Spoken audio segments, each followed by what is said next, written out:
Hi everyone, good afternoon.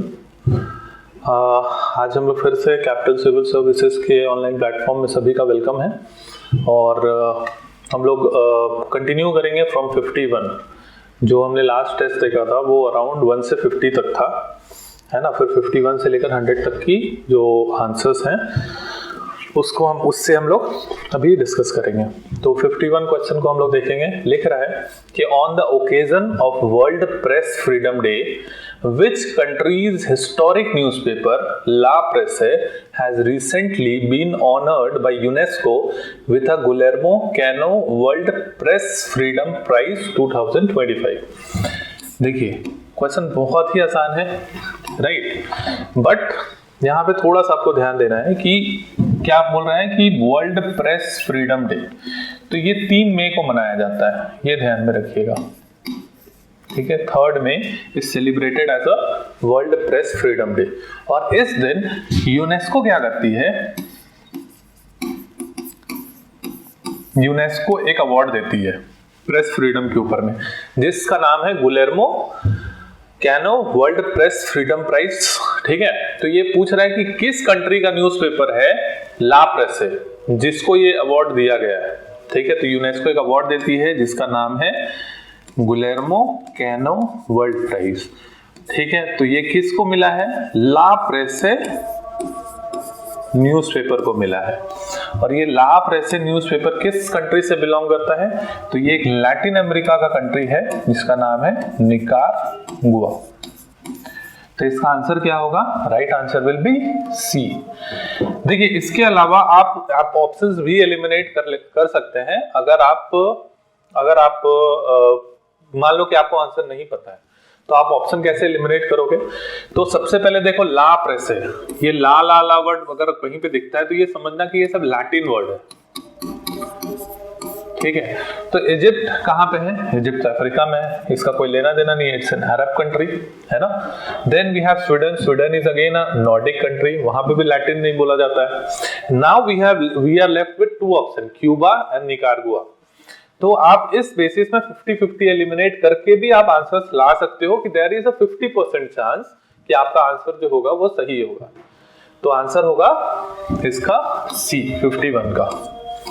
तो यहाँ पे वही कह रहा है कि हिंदी में अगर आप देखोगे तो हिंदी में कह रहा है कि विश्व प्रेस स्वतंत्रता दिवस के अवसर पर किस देश के ऐतिहासिक समाचार पत्र ला प्रेस को हाल ही में यूनेस्को द्वारा गिलेर्मो कैनो विश्व प्रेस स्वतंत्रता पुरस्कार 2025 से सम्मानित किया गया है। क्लियर, तो वो होगा निकारागुआ। तो देखो यहाँ पे 1-2 और आपको पॉइंट्स मिल जाएंगे जो कि आपके एग्जाम में क्वेश्चंस पूछे जा सकते हैं। फॉर एग्जांपल आपसे ये पूछा जा सकता है कि गिलेर्मो कैनो विश्व प्रेस स्वतंत्रता पुरस्कार कौन देता है, कौन सी संस्था देती है। तो आप हमेशा ये ध्यान में रखना कि ये यूनेस्को देती है। दूसरा पॉइंट हो सकता है एग्जाम पॉइंट ऑफ व्यू से कि विश्व प्रेस स्वतंत्रता दिवस कब मनाया जाता है, तो वो मनाया जाता है आपका 3 मई को। क्लियर। अब हम लोग आते हैं 52 में। 52 क्या कह रहा है, 52 कह रहा है कि which municipal corporation has recently issued India's first certified green municipal bond, ठीक है।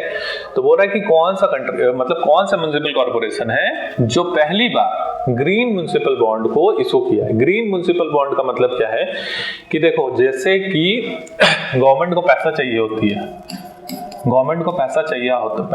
होता है तो गवर्नमेंट क्या करती है, गवर्नमेंट बोलती है कि एक पेपर साइन करके देगी गवर्नमेंट आपको, जिसको हम लोग बॉन्ड बोलते हैं। उस पेपर में बोलेगी कि तुम मेरे को मान लो कि 100 रुपए दो, 1 साल के बाद ये पेपर मेरे को वापस लौटाना और मैं तुम्हें 110 रुपए दूंगा, राइट। समझो, गवर्नमेंट को अगर पैसे की जरूरत होती है तो गवर्नमेंट को पैसे कैसे, एक तरीका है गवर्नमेंट आरबीआई से ले सकती है, दूसरा तरीका है कि गवर्नमेंट डायरेक्ट पब्लिक से ले सकती है। तो पब्लिक से लेने के लिए उसके पास एक तरीका है, वो एक तरीका क्या है कि गवर्नमेंट एक पेपर साइन करके देगी आपको जिसको बॉन्ड बोलते हैं। उस पेपर में बोलेगी कि तुम मुझे 100 रुपए दो, मैं तुम्हें 1 साल के बाद 110 रुपए दूंगा। तो उसी को हम लोग क्या बोलते हैं, नॉर्मल भाषा, जो कि एक टेक्निकल टर्म है इकोनॉमिक्स में, दैट इज बॉन्ड। क्लियर। तो गवर्नमेंट बोल रही है कि ये जो गवर्नमेंट है ये कौन है, ये म्युनिसिपल कॉर्पोरेशन है।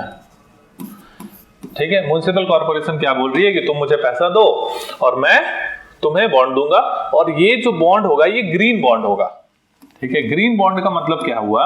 ग्रीन बॉन्ड का मतलब हुआ कि इससे सरकार को ये बॉन्ड अगर आप खरीदोगे और इस बॉन्ड से सरकार के पास जितना भी पैसा जाएगा, मान लो 100 रुपए 200 जितने भी 1000 करोड़ जो भी जाए, वो पैसा गवर्नमेंट जो है वो ग्रीन प्रोजेक्ट्स में इस्तेमाल करेगी। ग्रीन प्रोजेक्ट्स मतलब जो कि रिन्यूएबल एनर्जी से एसोसिएटेड है, जो कि इको फ्रेंडली है।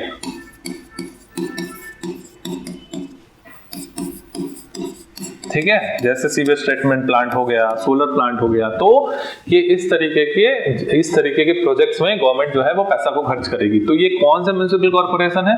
तो ये गाजियाबाद म्युनिसिपल कॉर्पोरेशन है। Clear? This you have to know. अगर नहीं पता है तो फिर यू कांट डू एनीथिंग। ठीक है, तो गाजियाबाद म्युनिसिपल कॉर्पोरेशन ने रिसेंटली इशू किया है इंडिया का first green certified municipal bond. तो हाल ही में किस नगर निगम ने भारत का पहला प्रमाणित हरित नगर पालिका बॉन्ड जारी किया है? तो आंसर होगा आपका, उत्तर होगा बी, गाजियाबाद। क्लियर? देन ये 53 कह रहा है, 53 कह रहा है, क्वेश्चन पढ़िए पहले कि Japan has announced the inclusion of which sports in the Asian Games to be held in its Aichi and Nagoya in the year 2026। बहुत सिंपल क्वेश्चन पूछ रहा है। क्वेश्चन ये पूछ रहा है कि जो एशियन गेम्स होगा 2026 में, जो कि कहां पे होगा आपका एची और नगोया में, वहां पे कौन सा स्पोर्ट्स को इंट्रोड्यूस किया गया है? कौन सा नया sports? So it is cricket. ठीक है, क्योंकि जापान बोल रही है कि भाई एशिया में क्या है, क्रिकेट का पॉपुलैरिटी बहुत बढ़ रहा है, साउथ ईस्ट एशिया में भी इसका पॉपुलैरिटी बहुत बढ़ना चाहिए, और इसका एक और पर्पस भी है कि diplomacy, that is very essential कि जितने भी एशियन कंट्रीज हैं, बेसिकली जितने भी एशियन कंट्रीज हैं, वो बहुत एशियन कंट्रीज जैसे इंडिया हो गई, बांग्लादेश हो गई, साउथ एशिया तो क्रिकेट ही खेलती है, तो साउथ एशिया से इंटरेक्ट करने के लिए, इंटरेक्शन बढ़ाने के लिए जापान ने अनाउंस किया है एशियन गेम्स 2026 के लिए एची नगोया में जो एशियन गेम्स होगा, जो कि जापान में है। कौन सा स्पोर्ट्स? क्रिकेट। क्लियर? तो आंसर विल बी 53 का बी। सो जापान ने वर्ष 2026 में अपने आईची और नगोया प्रांत में आयोजित होने वाले एशियाई खेलों में किन खेलों को शामिल करने की घोषणा की है? तो आंसर, उत्तर जो होगा वो होगा B, cricket. Then we have question number 54। Question number 54 क्या कह रहा है कि कौन सा कंट्री जो है नहीं है, Which of the following country is not included among the countries participating in the naval exercise AKME 2025 between India and African nations? है ना? बोल रहा है कि एक एक्सरसाइज हुआ है 2025 में जिसका नाम है AKME, किसके बीच में? इंडिया के बीच में प्लस अफ्रीकन नेशंस के बीच में। तो कौन सा कंट्री इसमें से नहीं है? तो देखिए, मेडागास्कर, जिबूती, घाना, कोमोरोस, ये सारे क्या है? सारे अफ्रीकन कंट्रीज है, बट इसमें से कौन से नहीं है? तो आंसर तो फॉर श्योर घाना होगा। बट अगर मान लो कि आपने कभी सुना नहीं है, if you don't know the answer, ठीक है, तब आप कैसे क्लियर करोगे, कैसे इसको सॉल्व करोगे? तो आप हमेशा याद रखना कि if you have a general idea about the map, तो मैप का अगर जनरल आइडिया आपको, तो आप अफ्रीका को देखोगे, ठीक है, अफ्रीका को देखोगे तो घाना इस साइड में है, Ghana is in western part of Africa, और इधर में क्या है? इधर में अटलांटिक ओशियन है, और ये जितने भी कंट्री, जिबूटी हो गया, ठीक है, मेडागास्कर हो गया, कोमोरोस हो गया, ये सारे किधर है? ये इंडियन ओशियन के कोस्ट लाइन पे पड़ते हैं। ठीक है, इंडियन ओशन के कोस्ट लाइन पे पड़ते हैं।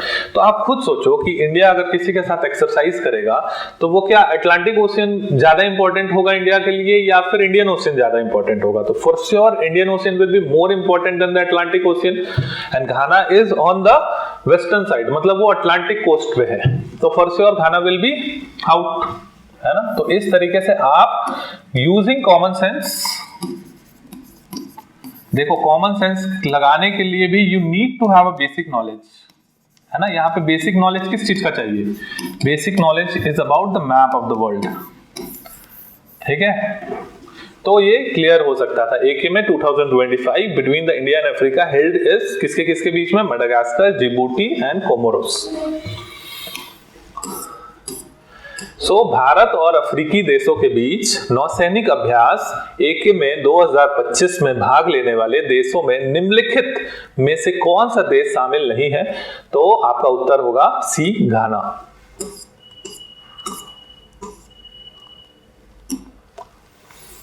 Now we have 55 क्या बोल रहा है कि to which country did Prime Minister Modi recently flag off the first locomotive manufactured in the Bihar Marhuara for export? Question क्या कह रहा है? क्वेश्चन ये कह रहा है कि मोदी जी ने या फिर इंडिया ने क्या किया है? एक्सपोर्ट किया है। क्या एक्सपोर्ट किया? एक लोकोमोटिव। लोकोमोटिव क्या है? लोकोमोटिव का मतलब होता है ट्रेन का इंजन। ट्रेन का इंजन जो है वो रिसेंटली एक्सपोर्ट किया है बिहार से, कहा? किस कंट्री को? ठीक है, किस कंट्री को एक्सपोर्ट किया गया है इंडिया से। तो ये पहला लोकोमोटिव जो इंडिया में बिहार में मैन्युफैक्चर हुआ और उसका एक्सपोर्ट हुआ है, मतलब उसका निर्यात हुआ है। तो ये answer will be C, Guinea. So Guinea is again what is? It is a West African country.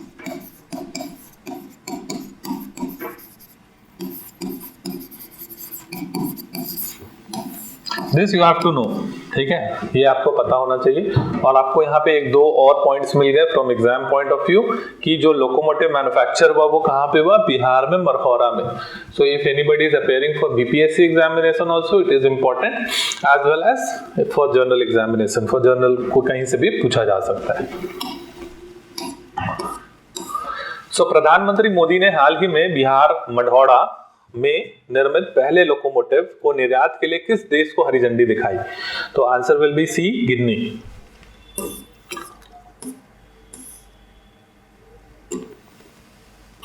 ये क्या कह रहा है कि विच स्टेट, किस स्टेट ने रिसेंटली अडॉप्ट किया है इंडिया का first modern and inclusive mobile based e voting system, है ना। तो ये बोल रहा है कि कौन से राज्य जो है भारत की, उसने क्या किया है? उसने ई वोटिंग का कॉन्सेप्ट इंट्रोड्यूस किया है, ठीक है। ई वोटिंग मतलब इलेक्ट्रॉनिक वोटिंग, ठीक है, क्या मोबाइल से ही वोट कर सकते हो। तो answer will be B, Bihar, ठीक है। This you have to know, बिना इसमें कोई लॉजिक नहीं लगेगा, है ना। हाल ही में किस राज्य ने भारत की पहली आधुनिक और समावेशी मोबाइल आधारित ई वोटिंग प्रणाली अपनाई है? तो उत्तर होगा B, Bihar.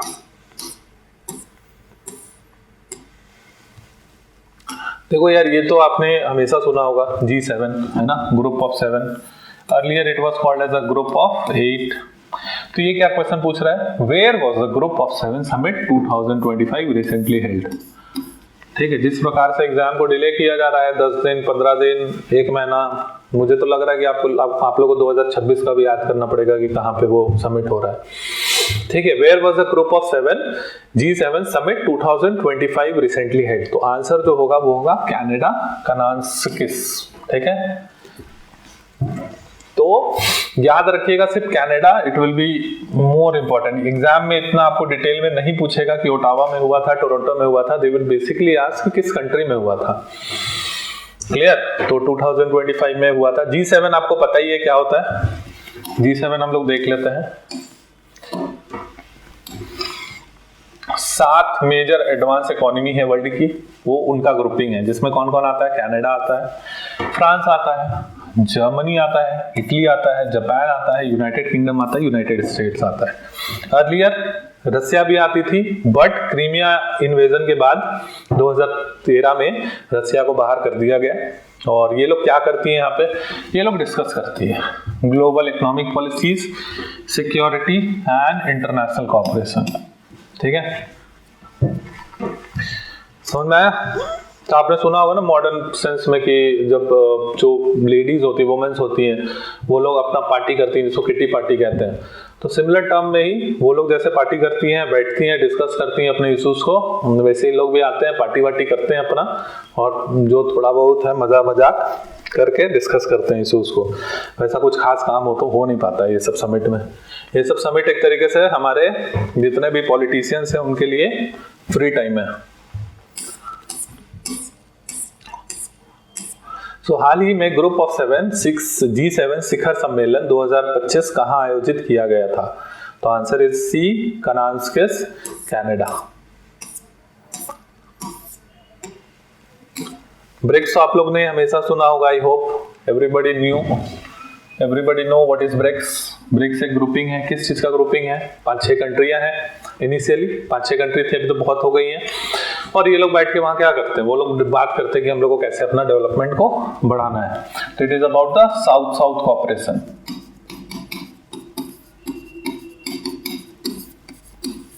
South south cooperation का एक एग्जांपल है, क्लियर? तो ये बोल रहा है which country has recently officially joined BRICS as its 10th partner country. ठीक है, तो रिसेंटली जिसने ज्वाइन किया है that is Vietnam. Vietnam is a South East Asian country. ठीक है, तो रिसेंटली ज्वाइन किया है ब्रिक्स को as a 10th partner country is Vietnam. तो ये याद रख लीजिएगा, what is BRICS? BRICS is a major group of major emerging economies consisting of Brazil, Russia, India, China, South Africa. Clear है? So answer for 58 will be, हाल ही में कौन सा देश आधिकारिक तौर पर ब्रिक्स में 10वें भागीदार देश के रूप में शामिल हुआ है? तो answer will be D, Vietnam.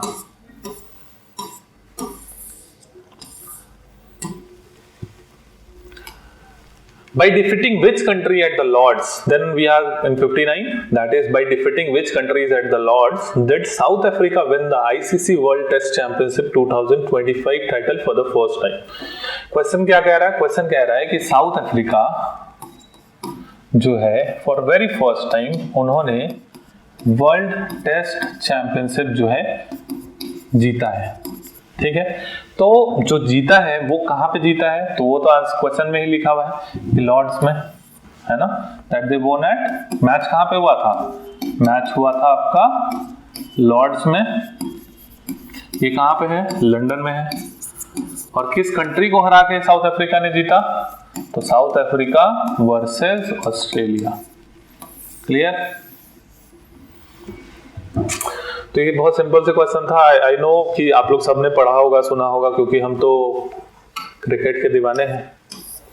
तो लॉर्ड्स में किस देश को हराकर दक्षिण अफ्रीका ने पहली बार आईसीसी विश्व टेस्ट चैंपियनशिप 2025 का खिताब जीता? तो answer will be D, Australia.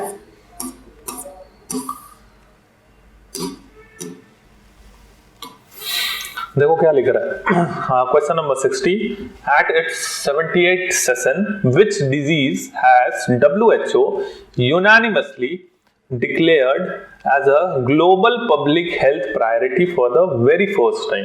बोल रहा है कि 78वां सत्र हुआ किसका? WHO का, और WHO ने डिक्लेयर किया एक डिजीज को as a global public health priority. तो वो कौन सा डिजीज है? ठीक है, तो ये स्किन डिजीज है। देखो यार, ये बहुत कॉमन सेंसिकल क्वेश्चन है। अगर आपको ये भी लग रहा है कि ये मुझे नहीं पता है, तो आप देखो डायबिटीज सोचो, ये आपको लगता है कि पहली बार प्रायोरिटी में आएगा WHO को? डायबिटीज के लिए मतलब वर्ल्ड में डायबिटीज के पेशेंट भरे हुए हैं, तो ये हमेशा से ग्लोबल पब्लिक हेल्थ के प्रायोरिटी में रहा होगा। High blood pressure is again a very जरूरी, पहली बार तो नहीं डिक्लेयर हुआ होगा as a public health issue. Mental health तो देख ही रहे हो लोग किस तरीके से डिप्रेशन में जा रहे हैं, सुसाइड कर रहे हैं, किस तरीके से बेफालतू की चीजें कर रहे हैं ना। तो again it will not be, तो we are left with skin disease. ठीक है, ऑड वन आउट भी यहाँ पे कर सकते थे, यू कैन यूज कि ऑड वन आउट भी यहाँ पे दिख रहा है स्किन डिजीज। ठीक है, तो at answer will be skin disease. अपने 78वें सत्र में विश्व स्वास्थ्य संगठन ने पहली बार सर्वसम्मति से किस रोग को वैश्विक सार्वजनिक स्वास्थ्य प्राथमिकता घोषित किया है? तो आंसर विल बी सी, त्वचा रोग। BIMSTEC, I hope everyone knows what is BIMSTEC. ठीक है, बिम्स्टेक क्यों बनाया गया था? Is an alternative to SAARC, है ना। सार्क भी आप लोगों ने पढ़ा होगा कि व्हाट इज सार्क, है ना। व्हाट इज बिम्स्टेक, बिम्स्टेक में कौन कौन से कंट्री है? I hope you guys no.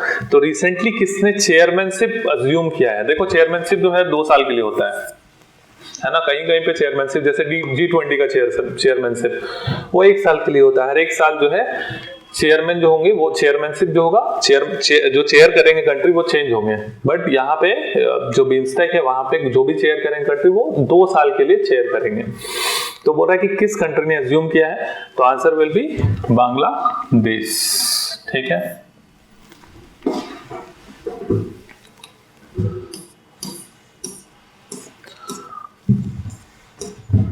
So bay of Bengal का फुल फॉर्म क्या है?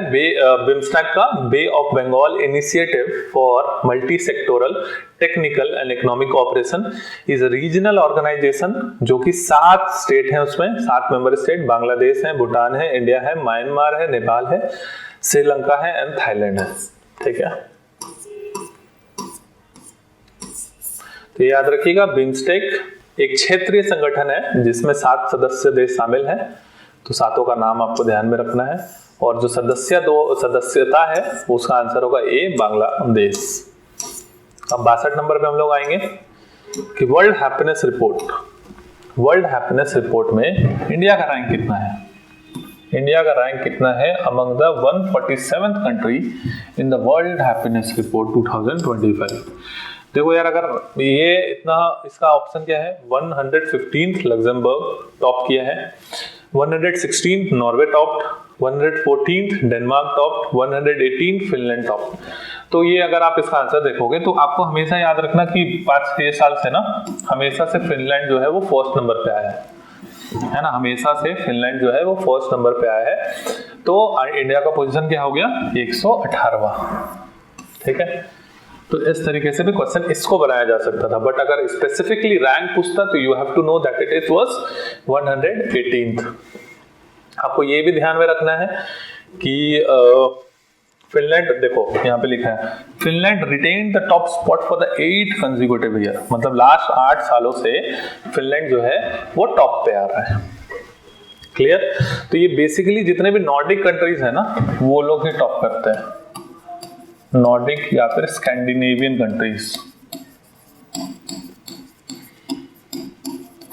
तो स्कैंडिनेवियन में जैसे हो गया फिनलैंड हो गया, है ना, स्वीडन हो गया, नॉर्वे हो गया, डेनमार्क हो गया, ये सारे कंट्रीज जो हैं टॉप 3 में रहते हैं बेसिकली। तो वर्ल्ड हैप्पीनेस रिपोर्ट निकालता कौन है? तो ये याद रखना है कि university of Oxford, Gallup and UN sustainable development solution network, ये याद रखना है। ठीक है, कि कौन निकालता है, कौन रिलीज करता है? तो it is University of Oxford in partnership with Gallup and the United Nation sustainable development solution network. तो 62 का आंसर क्या होगा? 118वां, Finland top, that is option D. विश्व खुशहाली रिपोर्ट, वर्ल्ड हैप्पीनेस रिपोर्ट 2025 में 147 देशों में भारत का स्थान क्या है? तो आंसर होगा डी, 118वां। फिनलैंड जो है वो शीर्ष पर रहेंगे। क्लियर है? आई होप कोई डाउट नहीं है। कोई भी डाउट हो आपको तो प्लीज जो कमेंट सेक्शन है वहां पे अपने डाउट्स को अपने जो भी डाउट्स है उसको अपना टाइप कर दें, आप लिख दें वहां पे, और उसके हिसाब से फिर हम लोग देखेंगे कि क्या डाउट्स आ रही हैं आपको।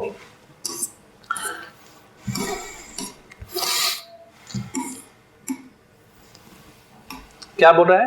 Question number 63, who has been elected as a president of the 80th United Nation General Assembly UNGA?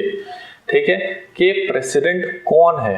80th president कौन इलेक्ट हुए हैं? किसके? यूनाइटेड नेशन जनरल असेंबली के। तो answer will be Annalena Baerbock. ठीक है, ये याद रखना है। अब यहाँ पे एक कंफ्यूजन हमेशा से रहता है कि याद रखिएगा कि यहाँ पे यूनाइटेड नेशन में दो होते हैं, एक प्रेसिडेंट होते हैं और एक सेक्रेटरी जनरल होते हैं, ठीक है।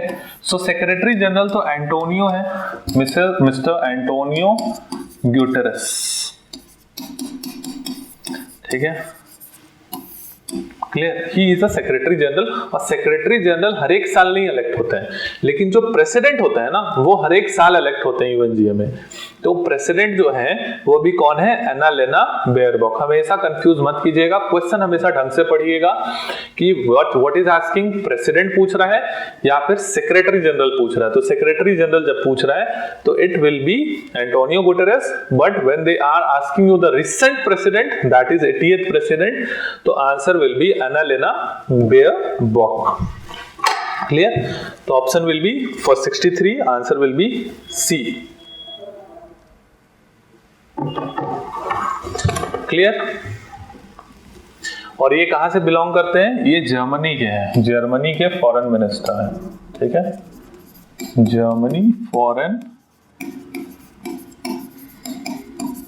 ठीक है, जर्मनी के क्या है ये, विदेश मंत्री,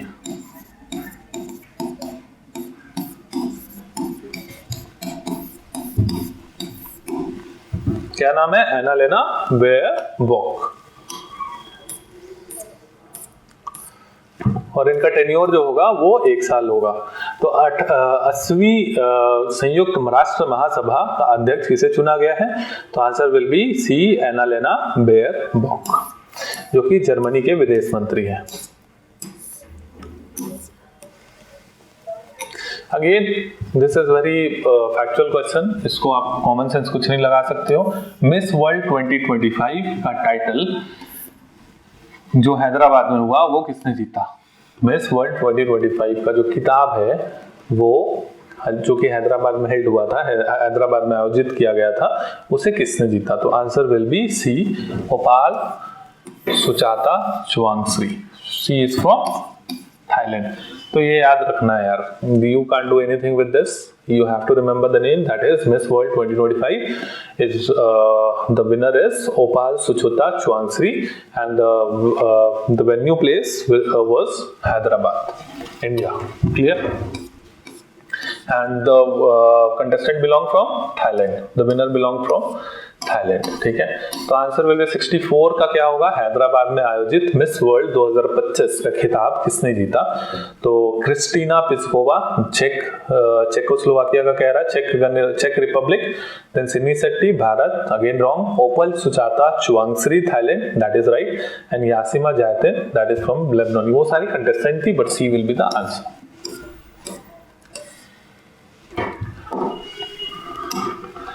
So again 65 very good question है ना, बहुत इंस्पायरिंग भी है कि which Nepali mountaineer has broken their own record by climbing the mountain Everest for the 31st time, ठीक है। 31वां बार ये क्या किए हैं इन्होंने, माउंट एवरेस्ट आप तो जान ही रहे हो, ठीक है, 8848 मीटर के जितना है ना, ये माउंट एवरेस्ट को इन्होंने कितना बार चढ़ा है, 31 टाइम्स, ठीक है। तो the name of the person, ठीक है, it is very inspiring, the name is Kami Rita Sherpa, ठीक है। So I have seen him, मतलब मैंने गूगल में सर्च कर रहा था, so he is 56 years old. आप सोचो कि एट एज ऑफ 56 है ना, at the age of 56 he has, मतलब वो 31 बार, सोच लो कि कहाँ पे पहुंचा है वो इंसान। He is so much inspiring figure for all of us, ठीक है। तो which Nepali, and he is a Nepali citizen, तो which Nepali mountaineer has broken their own record by climbing Mount Everest for the 31st time, it is Kami Rita Sherpa, ठीक है। उन्होंने अपना ही record तोड़ा है, सोचो आप, 30वें बार भी यही थे और 31वें बार भी ये हैं, ठीक है। तो किस नेपाली पर्वतारोही ने 31वीं बार माउंट एवरेस्ट पर चढ़कर अपना ही रिकॉर्ड तोड़ दिया, तो उनका आंसर होगा कामी रीता शेरपा।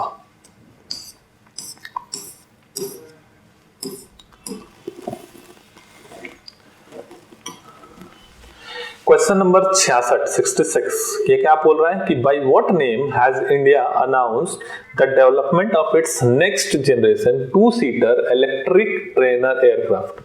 ठीक है, तो देख अब गवर्नमेंट क्या बोल रही है, इंडिया क्या बोल रही है, इंडिया बोल रही है कि भाई देखो हम अपना एरोप्लेन बनाएंगे और ये जो एरोप्लेन होगा ये क्या होगा, ये इलेक्ट्रिक सीटेड होगा, इलेक्ट्रिक होगा, है ना। इलेक्ट्रिक मतलब बैटरी से चलेगा यार, लिथियम आयन कोई भी बैटरी होगा। ठीक है, ये बोल रहा है कि एक इलेक्ट्रिक क्या होगा, मेरा एयरक्राफ्ट होगा। और ये इलेक्ट्रिक एयरक्राफ्ट जो हम बनाएंगे, ये बनानी है, तो इसका नाम क्या होगा, इसका नाम होगा ई हंसा। ठीक है, आंसर विल बी ए।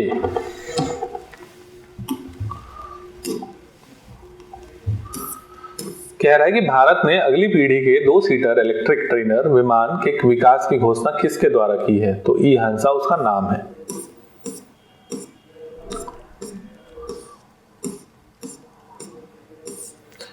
सब कुछ रिन्यूएबल की ओर जा रहा है, सब कुछ इलेक्ट्रिक की ओर जा रहा है, तो एरोप्लेन को भी क्यों छोड़े। ठीक है, तो everything is getting electric. Which state has launched the Ankur initiative to promote the urban development? क्या कह रहा है क्वेश्चन नंबर 67 कि किस स्टेट ने अंकुर इनिशिएटिव मतलब अंकुर नाम का एक स्कीम स्टार्ट किया है फॉर अर्बन डेवलपमेंट। तो यहाँ पे ये याद रखिएगा कि अंकुर इज अबाउट अर्बन डेवलपमेंट। यार अर्बन डेवलपमेंट में क्या बनाएंगे, नाली बनाएंगे, रोड बनाएंगे, है ना, लाइट देंगे, यही सारा कुछ करेंगे। तो ये बोल रहा है इसका फुल फॉर्म क्या है, Atal network for knowledge urbanisation reform. तो क्यों अटल नाम दे दिया, बीजेपी की सरकार है उड़ीसा में, है ना, तो कुछ तो करेगी। सो अटल बिहारी वाजपेयी जी का नाम लिखा है उन्होंने, है ना, अटल नाम का एक स्कीम स्टार्ट किया है, Atal network for knowledge urbanisation reform initiative to promote urban development is started by Orissa. ठीक है, अंकुर इनिशिएटिव। शहरी विकास को बढ़ावा देने के लिए किस राज्य ने अंकुर दैट इज ज्ञान शहरीकरण सुधार के लिए अटल नेटवर्क पहल शुरू की है, जो कि ए ओडिशा आंसर होगा। Then we have 68 क्वेश्चन पढ़िएगा। Where is the minimum number of years? What is where नहीं होगा, ये what होगा, this will be what. What is the minimum number of years of legal practice that will be required as per the Supreme Court for entry into the judicial service? कि judicial service के लिए, अगर judicial service के लिए आपको entry चाहिए judicial service में, तो कितने साल का आपको लीगल प्रैक्टिस चाहिए, मिनिमम नंबर ऑफ इयर्स। तो आंसर इज ए 1 ईयर। 1 साल का आपको, अगर आप वकील हैं तो 1 साल आप प्रैक्टिस कीजिए और 1 साल प्रैक्टिस करने के बाद आप किसी भी जुडिशियल सर्विस के लिए एलिजिबल हो जाते हैं। तो ये किसने कहा है, ये हमारे माननीय सुप्रीम कोर्ट ने कहा है, उच्च न्यायालय ने। न्यायिक सेवा में प्रवेश के लिए सर्वोच्च न्यायालय ने न्यूनतम कितने वर्षों की वकालत अनिवार्य कर दी है, तो आंसर विल बी ए 1 वर्ष।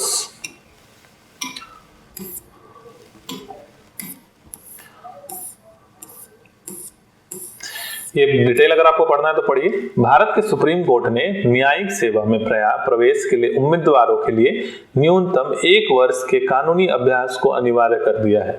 यह आवश्यकता सुनिश्चित करती है कि प्रवेश करने वाले उम्मीदवारों के पास कानूनी क्षेत्र में बुनियादी व्यवहारिक अनुभव हो।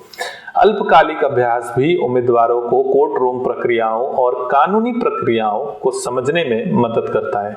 इसका उद्देश्य नए नियुक्त न्याय अधिकारियों के बीच क्षमता का एक मानक बनाए रखना है। यह नियम सभी उम्मीदवारों पर लागू होता है जो अधीनस्थ न्यायालयों में न्यायाधीश बनने की आकांक्षा रखते हैं। यह कदम न्यायपालिका को मजबूत करता है और सुनिश्चित करता है कि प्रवेश करने वाले उम्मीदवार कानून के व्यवहारिक पहलुओं से परिचित हो। फॉर एग्जाम्पल, जैसे अगर अभी स्टेट पीसीएस अगर आप देते हैं तो आपको ग्रेजुएशन चाहिए, उसके अलावा कोई एक्सपीरियंस नहीं मांगता है। बट जुडिशियल सर्विस में अगर आपको जाना है तो पहले आपको एडवोकेट तो बनना ही पड़ेगा। फॉर एग्जाम्पल, आपको एलएलबी तो करना ही पड़ेगा, है ना। एलएलबी करने के बाद 1 साल आपको प्रैक्टिस भी करना पड़ेगा। ये क्या है ये which 69 which state has become the first state in the country to offer a jungle safari experience via Vista Dome train? तो आंसर विल बी सी, उत्तर प्रदेश। ठीक है, तो एक विस्टाडोम ट्रेन है। विस्टाडोम ट्रेन किसको कहते हैं? वो ट्रेन जिसमें बड़ा बड़ा शीशा आपको दिखाई देगा, मतलब चारों तरफ से आपको कुछ नहीं, सिर्फ शीशा ही शीशा होगा। ठीक है, तो आपको अच्छा व्यू मिलेगा बाहर का।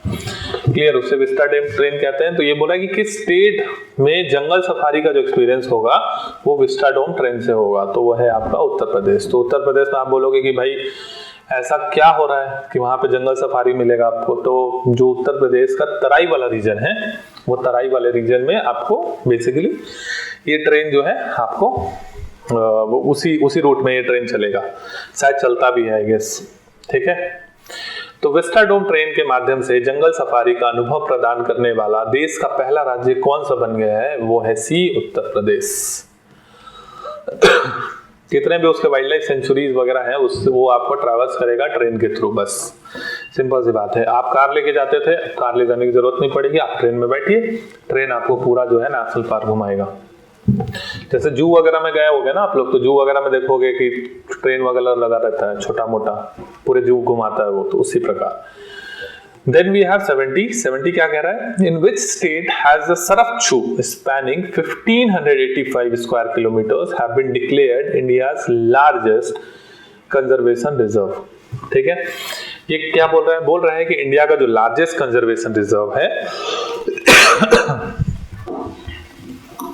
इंडिया का जो लार्जेस्ट कंजर्वेशन रिजर्व है उसका नाम क्या है? उसका नाम है सरपछू। ठीक है, जिसका एरिया कितना है? 1585 स्क्वायर किलोमीटर। वो किस स्टेट में है? तो आंसर जो होगा वो होगा हिमाचल प्रदेश। ठीक है, so we have this Himachal Pradesh. In this Himachal Pradesh we have सरपछू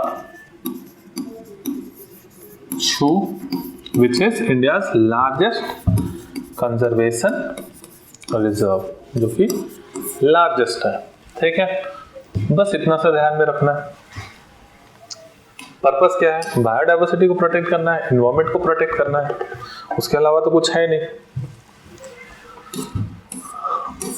तो किस राज्य में 1585 वर्ग किलोमीटर में फैले सरापछू को भारत का सबसे बड़ा संरक्षण अभयारण्य घोषित किया गया है? आंसर होगा ए, हिमाचल प्रदेश।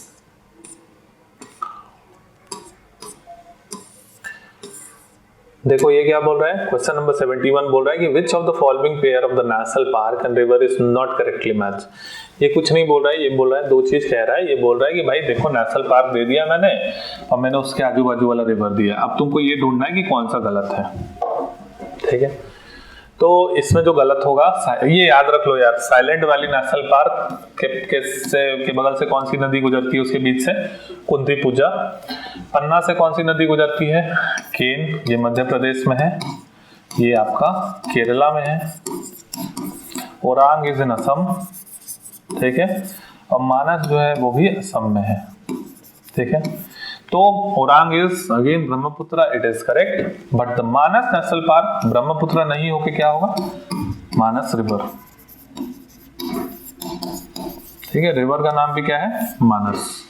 ये याद रख लेना यार, ये पूछता है ना यूपीएससी में भी, they used to ask in previous year questions, and I guess जिस ट्रेंड से जेपीएससी पे क्वेश्चंस पूछ रही है कि उसमें प्रीवियस ईयर क्वेश्चंस यूपीएससी के भी ट्रेंड रिफ्लेक्ट कर रहे हैं, तो सिमिलर क्वेश्चंस पूछा जा सकता है। That is Silent Valley national park, वहां पे जो रिवर है Kunthipuzha, Kerala. Panna national park that is Madhya Pradesh, वहां पे जो नदी है वो केन है। Orang national park we have Brahmaputra, तो Assam. Then Manas national park again in Assam, but the river is Manas river.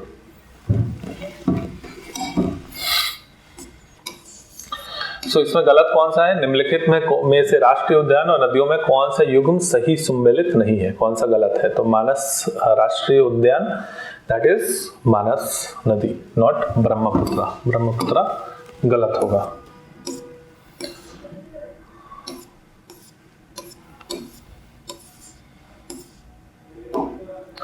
देखो यार, ये थोड़ा फैक्चुअल, ये कंसेप्चुअल क्वेश्चन है। This one is little conceptual, है ना? है ना, इन्वायरमेंट से रिलेटेड क्वेश्चन है, इन्वायरमेंट एंड बायोडाइवर्सिटी। क्लियर? तो यहाँ पे क्या बोल रहा है? Consider the following statement and what is true about the biodiversity. ठीक है, कौन सा सही है, सम्मिलित मतलब कौन सा सही है। तो ये कह रहा है कि बायोडाइवर्सिटी मतलब जैव विविधता can be measured by two major component. तो बोलता है कि स्पीसीज रिचनेस और स्पीसीज इवननेस। ठीक है, पहला स्टेटमेंट।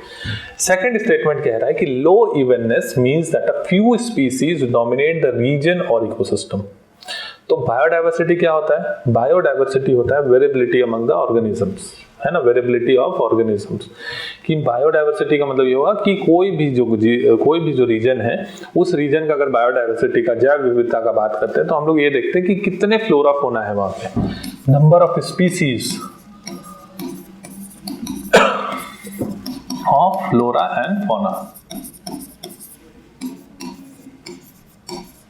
ठीक है, कि नंबर ऑफ, जितना ज्यादा नंबर ऑफ फ्लोरा, जितना ज्यादा नंबर ऑफ स्पीसीज जो होगा फ्लोरा फोना का ज्यादा होगा, उतना ही ज्यादा बायोडाइवर्सिटी ज्यादा होगा। ठीक है, तो अब इस बायोडाइवर्सिटी को आप मेजर कैसे करोगे? मेजर करने के लिए दो तरीके, ये कह रहा है कि जितना ज्यादा स्पीसीज होना चाहिए। ठीक है, तो उसके लिए तो पहला ठीक है कि my measured by the two component. तो पहला तो ठीक मैंने बोला कि बायोडाइवर्सिटी होने के लिए स्पीसीज रिचनेस होना चाहिए, मतलब नंबर ऑफ स्पीसीज ज्यादा होनी चाहिए। बट सेकंड ऑप्शन क्या बोल रहा है कि स्पीसीज इवननेस भी होना चाहिए। स्पीसीज इवननेस का मतलब यह है कि रीजन में जो आपका डिफरेंट स्पीसीज होगा वो कितने अच्छे तरीके से डिस्ट्रीब्यूटेड है। ठीक है, मान लो कि स्पीसीज तो बहुत है, मान लो कि 10 स्पीसीज है उसमें। ठीक है, एक रीजन है वहां पे 10 स्पीसीज के फ्लोरा है, फौना है, जानवर है। अब ये देखो कि वो जो स्पीसीज है उनका नंबर कितना है, मतलब 10 स्पीसीज है, उसमें से एक स्पीसीज का 10 है, एक स्पीसीज का 1 है, एक स्पीसीज का 2 है, एक स्पीसीज का 5 है। ठीक है, एक स्पीसीज और बाकी सारे स्पीसीज का 10 है। तो ये बोल रहा है कि इवननेस कितना है, कोई भी स्पीसीज का इवननेस कितना है। तो वो बोल रहा है कि low evenness means that few species dominate the region. तो यस, अगर लो इवननेस का मतलब है तो वो रीजन में जो होगा वो स्पीसीज जो होंगे वो कम है। ऑब्वियस बात है, number of species evenly distributed नहीं है। तो आंसर विल बी सी।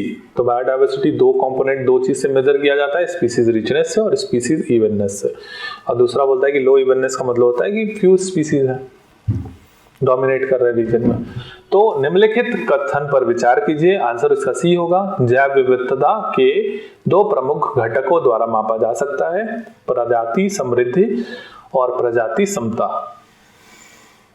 कम समता का अर्थ है कि कुछ प्रजातियां किसी क्षेत्र या पारिस्थितिकी तंत्र पर हावी हैं। तो आंसर विल बी सी, 1 और 2 दोनों। तो ये देख लो, जैव विविधता के दो प्रमुख घटकों द्वारा मापा जाता है। प्रजाति समृद्धि यह किसी दिए गए क्षेत्र में मौजूद विभिन्न प्रजातियों की संख्या को दर्शाता है। प्रजाति समता यह दर्शाता है कि उन प्रजातियों के समूह समुदाय में कितने समान रूप से वितरित हैं। कम समता का अर्थ है कि कुछ प्रजातियां पारिस्थितिकी तंत्र पर हावी हैं, जबकि उच्च समता का अर्थ है कि प्रजातियां अधिक समान रूप से वितरित हैं। इसलिए जैव विविधता के संबंध में दोनों कथन सत्य है। अगेन ये थोड़ा कंसेप्चुअल है, एनवायरमेंट का क्वेश्चन है। बोल रहा है कि bio accumulation will be most poisonous. देखो ये दो टर्म होता है, एक होता है बायो एक्यूमुलेशन, दूसरा होता है बायो मैग्निफिकेशन। ठीक है,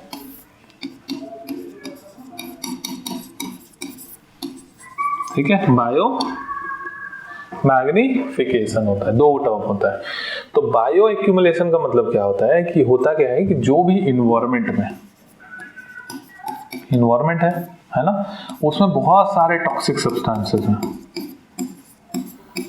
अब ये टॉक्सिक सब्सटेंस अगर कोई भी ऑर्गेनिज्म इंजेस्ट कर लेता है, मतलब उसको खा लेता है ना, उसके बॉडी में किसी भी प्रकार से स्किन के कांटेक्ट में, पानी के थ्रू, खाना के थ्रू अगर उसके बॉडी में चला जाता है, तो वो जाके जमा हो जाता है बॉडी से। अगर रिलीज नहीं होता है तो वो टॉक्सिक सब्सटेंस जो जमा हो जाता है आपके बॉडी में, उसको कहते हैं बायो एक्यूमुलेशन।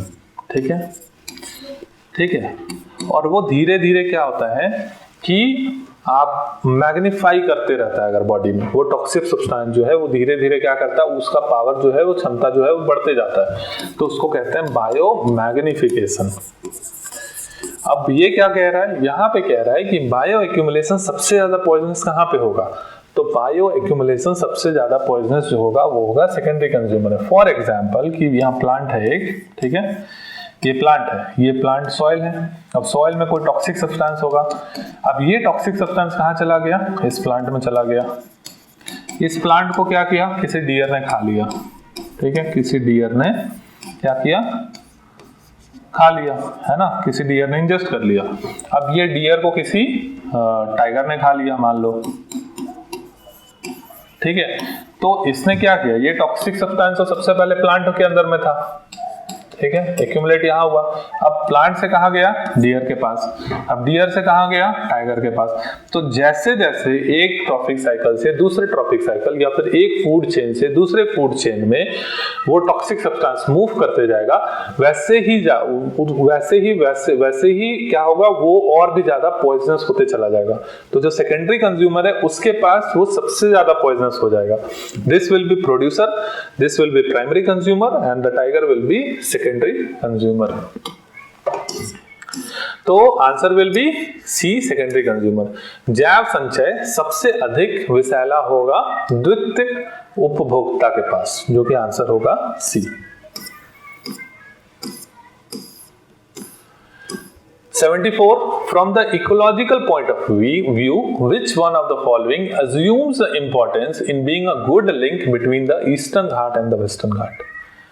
ठीक है, बोल रहा है कि ये इंडिया का पेनिनसुलर इंडिया है, ठीक है, ये गुजरात वाला रीजन, ये बोल रहा है कि ये वेस्टर्न घाट है, ये बोल रहा है कि ये ईस्टर्न घाट है। अब ये बोल रहा है कि ये दोनों के बीच में जो लिंक है, जो ईस्टर्न घाट और वेस्टर्न घाट को जोड़ता है, ठीक है, उसका नाम क्या है? तो उसका नाम हम लोग ने रखा है सत्यमंगलम टाइगर रिजर्व, ठीक है, Sathyamangalam tiger reserve. Nallamala forest not, Nagarhole नहीं होगा, Nagarhole is in Karnataka, Seshachalam is in Andhra Pradesh, ठीक है। तो from the ecological point of view, which one of the following assumes the importance in being a good link between the eastern ghat and western ghat? That is Sathyamangalam tiger reserve. पारिस्थितिक दृष्टिकोण से निम्नलिखित में से कौन सा पूर्वी घाट और पश्चिमी घाट के बीच एक अच्छी कड़ी होने का नाते का महत्वपूर्ण है? तो आंसर होगा सत्यमंगलम बाघ अभयारण्य। ये क्या कह रहा है? Which one of the following is not correctly matched? Again environment का क्वेश्चन है, तो ये याद रखिएगा। आंसर पहला क्या बोल रहा है? हुलॉक गिबॉन, जो कि अरुणाचल में मिलता है, इट इज एन एप, ठीक है, एप है। Then we have a golden langur, जो कि असम में मिलता है। लायन टेल मकैक, सिक्किम कह रहा है यहाँ पे। Then we have a slender loris which is a primate, ठीक है, प्राइमेट मतलब बंदर के ही प्रजाति का है, ठीक है। तो slender loris, golden langur, lion tail macaque. So lion tail macaque is wrong because it is found in Karnataka, Kerala, Tamil Nadu में आपको ये मिलेगा, बेसिकली साउथ इंडिया में, है ना। इसको ये सब याद रखने का सबसे अच्छा तरीका होता है कि इनका फोटो देख लीजिए एक बार, प्लीज सी द इमेज, है ना, गूगल कर लीजिए फोन पे कि हुलॉक गिबॉन कैसा दिखता है, गोल्डन लंगूर कैसा दिखता है, लायन टेल मकैक कैसा दिखता है, स्लेंडर लोरिस हाउ दे कैसे दिखते हैं। तो यू विल फाइंड इजीली, मतलब easily you will be able to remember, है ना। जानवरों का सबसे अच्छा तरीका होता है याद करने का। ये answer will be C, lion tail macaque, it is found in South India, ठीक है। वेस्टर्न घाट में भी मिलता है, यस। तो आंसर विल बी, निम्नलिखित में कौन सा युग्म सही नहीं है? तो शेर पूंछ वाला मकाक, दैट इज सिक्किम।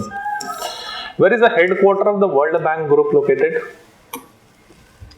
है ना, बोल रहे हैं कि हेडक्वार्टर कहाँ है वर्ल्ड बैंक ग्रुप का। तो again it is very easy question, that is Washington DC, USA. Geneva में याद रखिएगा किसका है? WTO का। न्यूयॉर्क यूएसए में यूएन का। लंदन यूके में भी होगा किसी ना किसी का हेडक्वार्टर, ठीक है। तो यू हैव टू रिमेंबर कि हेडक्वार्टर किसका किसका कहाँ पे है। वर्ल्ड बैंक ग्रुप का मुख्यालय कहाँ स्थित है? तो answer will be C, Washington DC, District of Columbia, USA. यहाँ पे बोल रहा है कि IMF के कितने कंट्री हैं, IMF के कितने मेंबर कंट्री हैं, how many member country are the part of IMF। IMF का full form I guess you know, International Monetary Fund, है ना। आपको मेरे को पैसे की जरूरत होती है तो हम लोग बैंक के पास जाते हैं, अगर देश को जरूरत होगी पैसे के लिए तो वो किसके पास जाएगी, वो IMF से लोन लेने जाएगी। तो कितने मेंबर कंट्री हैं, तो मेंबर कंट्री इज 191, ठीक है। और लाइकेनस्टीन जो है वो लेटेस्ट है, ठीक है, ठीक है। लेटेस्ट जो कंट्री ज्वाइन की है उसका नाम है लाइकेनस्टीन।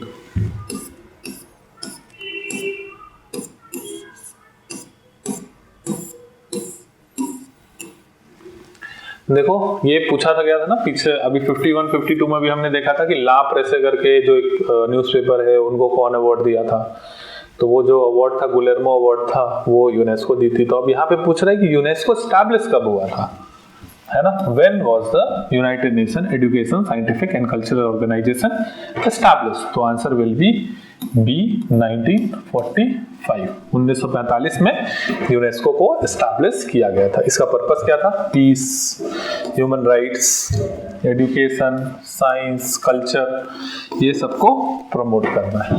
क्लियर है। यूनेस्को का बहुत सारे स्कीम है, तो हमें ध्यान रखना है ये सारा चीज का कि बहुत सारी जो है प्रोग्राम चलाती है UNESCO. When is the World Health Day celebrated annually? बोल रहा है कि वर्ल्ड हेल्थ डे जो है वो कब सेलिब्रेट होता है, ठीक है। तो अगर आपको नहीं भी पता है, if you know this 3 dates, है ना, जो कि प्रीवियस ईयर क्वेश्चंस में पूछे गए हैं, तो you'll easily find कि April 7 will be answer, क्योंकि June 5 is an environment day, October 25 is a UN established हुआ था, and December 10 is the human rights day, तो April 7 ही ऑप्शन बचता है। तो this is how you can easily eliminate, ये एलिमिनेशन का सवाल था। You don't need to know each and every day, basically आपको जो याद है उसको याद करके एलिमिनेट करना है, and you will able to find the answer. When was the World Health Day celebrated? तो वर्ल्ड हेल्थ डे किस लिए सेलिब्रेट होता है, क्योंकि 7 अप्रैल को ही WHO को फाउंड किया गया था 1948 में, ठीक है, वर्ल्ड हेल्थ ऑर्गेनाइजेशन को। विश्व स्वास्थ्य दिवस प्रतिवर्ष कब मनाया जाता है, तो answer will be A 7 April. Again UNDP, है ना। देखो हमने देखा था ब्रिक्स, है ना ब्रिक्स। तो ब्रिक्स ने क्या किया, ब्रिक्स ने बोला कि देखो बार बार हमें क्या करना होता है, ब्रिक्स कंट्रीज ने क्या किया, बोला कि देखो बार बार हमें क्या करना पड़ता है, हमारे पास तो ज्यादा पैसा है नहीं, तो हमें बार बार कहाँ जाना पड़ता है, हमें बार बार वर्ल्ड बैंक के पास जाना पड़ता है पैसा लेने के लिए, ठीक है, या फिर कोई भी इंटरनेशनल संस्था के पास जाना पड़ता है। तो इससे बढ़िया क्या करते हैं हम लोग एक अपना ही बैंक खोल लेते हैं। तो वो बैंक का इन लोगों ने नाम दिया NDB, न्यू डेवलपमेंट बैंक, ठीक है। तो ये कब बना था ये भी ध्यान में रखना है, तो ये 2014 में बना था, established in 2014, ठीक है। By which group of nations? That is BRICS। ये याद रखिएगा, ब्रिक्स का 10th पार्टनर कंट्री कौन है, इट इज वियतनाम।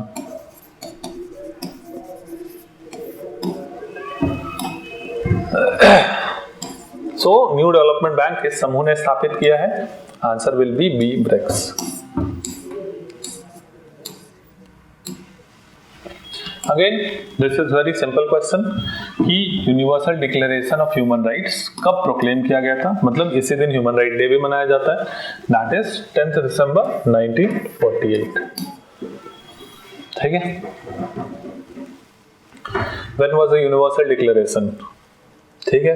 तो ये किसके द्वारा प्रोक्लेम किया गया था, प्रोक्लेम किया गया था by United Nations General Assembly में बहुत सारे कंट्रीज गए और बोले कि एक भाई ह्यूमन राइट्स होना चाहिए, तो उसके लिए उन्होंने चार्टर लेके आया कि भाई इतने सारे आर्टिकल्स हैं, ये सारा ह्यूमन राइट्स को हम लोग वर्ल्ड में प्रमोट करेंगे। मानव अधिकारों की सार्वभौमिक घोषणा UHDR कब घोषित हुई, 10 दिसंबर 1948, और ये किनके द्वारा घोषित किया गया था, ये संयुक्त राष्ट्र महासभा के द्वारा घोषित किया गया था। देन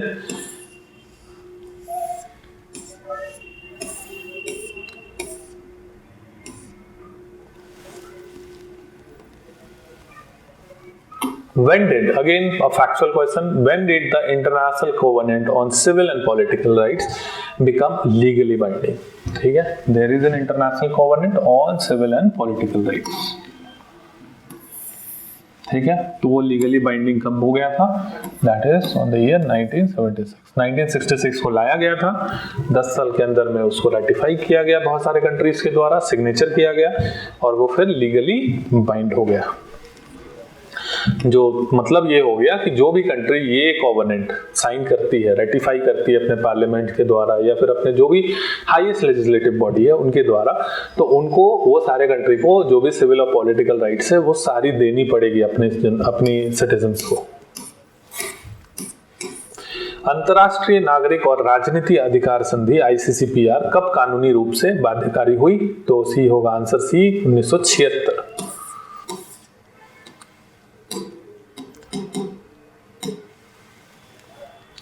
ये बोल रहा है कि which one of the following is not a part of the fourth generation human right. ठीक है, कौन सा फोर्थ जनरेशन ह्यूमन राइट नहीं है? तो answer will be C, that is right to cultural heritage. Again याद रखिएगा, anything that is related with technology वो आपका फोर्थ जनरेशन में आएगा। कंफ्यूज मत रख करिएगा कि थर्ड जनरेशन और फोर्थ जनरेशन में। So I hope first generation आपको पता होगा क्या होगा। First generation is political and civil right, ठीक है। Second generation is about socio economic right, social plus economic. Third generation is about collective, ठीक है। ठीक है, तो culture is about collective. Culture सब कोई, लैंग्वेज सब कोई बोलने, सब कोई को चाहिए ना लैंग्वेज बोलने के लिए। It is not for any individual, तो दैट इज कल्चर। तो right to cultural heritage belongs to the third generation collective rights, not fourth generation human rights. निम्नलिखित में कौन से चौथी पीढ़ी के मानव अधिकारों में शामिल नहीं है? तो वो होगा सांस्कृतिक विरासत का अधिकार। तो देखो, सतत विकास, technological rights, human genome protection will be a fourth generation human right. ये याद रखिएगा कि कौन कौन सा फोर्थ जनरेशन है। Here you will able to write no कि भाई अगर कोई भी टेक्नोलॉजी, बायोटेक्नोलॉजी से पूछ रहा है, नैनो टेक्नोलॉजी से, that will be part of fourth generation.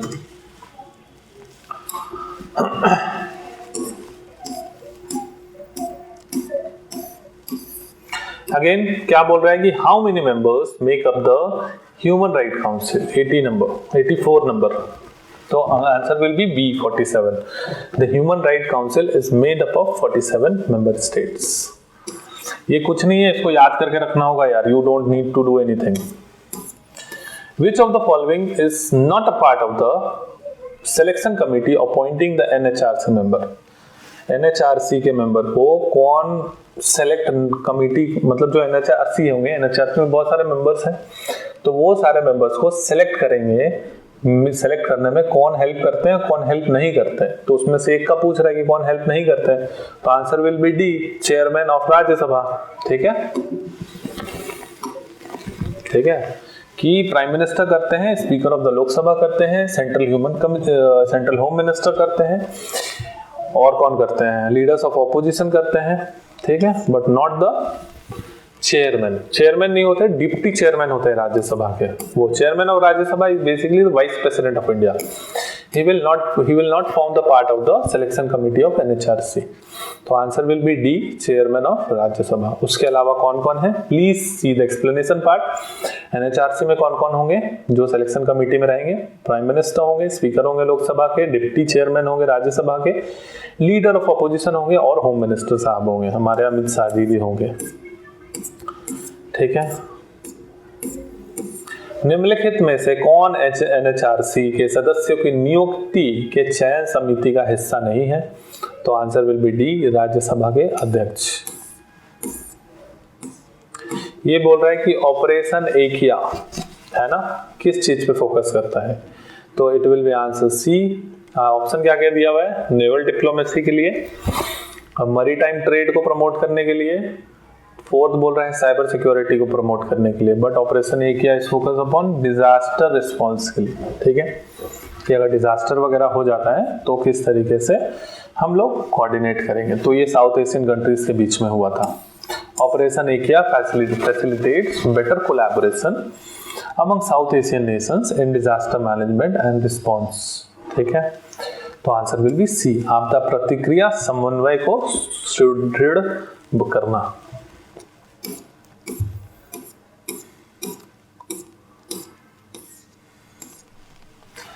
Question number 87, question number 87, which one of the following statement regarding urbanization in India is not correct? Again not correct बोल रहा है, ठीक है।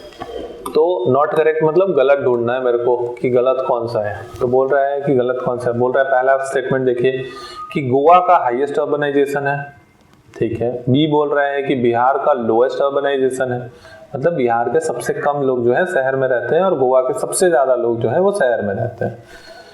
और बोल रहा है कि यूनियन टेरिटरी में न्यू दिल्ली का सबसे ज्यादा अर्बनाइजेशन, मतलब जितने भी यूनियन टेरिटरी हैं, केंद्र शासित जो प्रदेश हैं, उसमें न्यू दिल्ली में सबसे ज्यादा लोग जो हैं वो शहरों में रहते हैं, वहाँ पे गांव में बहुत कम लोग रहते हैं। यूनियन टेरिटरी में जो अंडमान निकोबार में लोएस्ट अर्बनाइजेशन है, जो अंडमान निकोबार है उसमें लोएस्ट अर्बनाइजेशन है। तो देखो एक्सप्लेनेशन अगर आप देखोगे तो यहाँ पे 3 का आंसर तो आपको मिल गया, 3 तो मतलब सही है। तो ये आपको एग्जाम में भी आप इस्तेमाल कर सकते हो। You would have one facts की Goa has the highest urbanization, New Delhi has the highest urbanization as per union territory, and Andaman Nicobar has the highest ruralization, कह सकते हो, है ना, as per union territory. And among the union territory, among the state, Bihar has the lowest urbanization rate। तो ये answer होगा गलत, क्योंकि हिमाचल प्रदेश का lowest urbanization rate है, ठीक है। तो among the state क्या होगा, lowest urbanization rate किसके पास है, that is हिमाचल प्रदेश। तो आंसर विल बी बी। तो भारत में शहरीकरण के बारे में निम्नलिखित में से कौन सा कथन सही नहीं है? तो आंसर होगा बी, राज्यों में बिहार की शहरीकरण दर सबसे कम है, क्योंकि उससे ज्यादा कम जो है 2011 के जनगणना के हिसाब से वो है हिमाचल प्रदेश की। यहाँ पे क्या बोल रहा है कि कौन सा एम्प्लॉयमेंट कहा जाएगा, which unemployment type occurs when workers lose job due to economic recessions or downturn। जब इकोनॉमिक रिसेशन आएगा तब जो बेरोजगारी छाती है, तो उस बेरोजगारी का नाम क्या है ये पूछ रहा है। कि मतलब मान लो कि रिसेशन का मतलब ये है कि इकोनॉमी डाउन हो गया, लोगों के पास क्या है, लोगों के पास रुपया नहीं है। अब जब रुपया नहीं है तो गुड्स और सर्विसेज क्या करेंगे, वो दे विल बाई लेस, वो घट जाएगा। तो जब वो गुड और सर्विसेज कम बाई करेंगे तो जो गुड्स हो जाएगा वो तो बड़ा रह जाएगा, there will be no profit, है ना। प्रॉफिट जो होगा वो कम हो जाएगा, और जब प्रॉफिट कम होगा तो जो एम्प्लॉयर्स हैं वो एम्प्लॉयज को क्या करेंगे, बोलेंगे भैया जाइए अपना देखिए कुछ और उपाय लगाइए, ठीक है। तो इसके कारण अनएम्प्लॉयमेंट बढ़ेगा। तो ये अनएम्प्लॉयमेंट को क्या कहते हैं, जो रिसेशन के कारण आ रहा है, तो उसको कहते हैं साइक्लिकल अनएम्प्लॉयमेंट, ठीक है। क्योंकि फिर से जैसे ही लोगों के पास पैसा आ जाएगा, सरकार क्या करेगी, सरकार पैसा भेजेगी लोगों के पास, फिर गुड्स एंड सर्विसेज बढ़ जाएगा, फिर प्रॉफिट बढ़ जाएगा, फिर लोगों की जरूरत बढ़ेगी, तो और भी ज्यादा एम्प्लॉयर्स क्या करेंगे, एम्प्लॉय करेंगे लोगों को।